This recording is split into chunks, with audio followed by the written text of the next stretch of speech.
నా పేరు నాగేష్, ఎస్సీ కాలనీకి చెందినవాడిని. ప్రకాష్ రెడ్డి, ఎప్పుడన్నా కానీ నువ్వు నీ కోసం నేను బూత్ కన్వీనర్గా పనిచేసినా, ఏజెంట్గా పనిచేసినా, ఏనాడైనా కానీ ఒక కార్యకర్త ఎస్సీ కాలనీకి వచ్చి ఒక ఇంటికి వచ్చి పలకరించిన పాప నువ్వు పోలే. ఇదే బోర్ విషయాల్లో ఎస్సీ కాలనీ ఎన్ని వేసినావు నేను సూటిగా ప్రశ్నిస్తున్నా. ఒక్కటిగా ఒకటి వెళ్ళాను, ఒకరికి వేసావు, ఇంత కాలనీకి ఒకరికి వేసావు. నువ్వు ఏం అభివృద్ధి చేసావని నేను అడగలేని కొంచెమన్నా కానీ మాట్లాడడానికి మన వైఎస్ఆర్ కార్యకర్తలు మాట్లాడుతున్నారు. ఏం మాట్లాడుతున్నారు అయ్యా మీరు? ఏం చేద్దాం అయ్యా?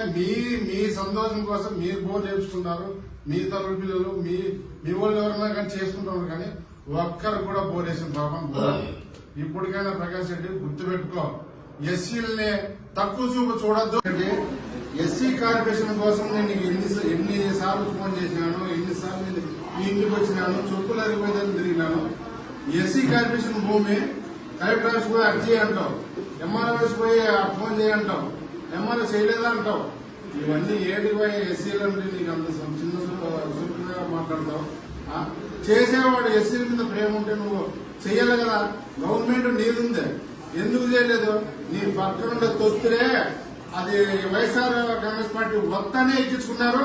అది నువ్వు గుర్తించు, కావాల్సిన రికార్డ్స్ ఎప్పుడు ఎక్కించుకున్నారు ఏం కదా అనేది కొంచెమన్నా కానీ చూసుకొని.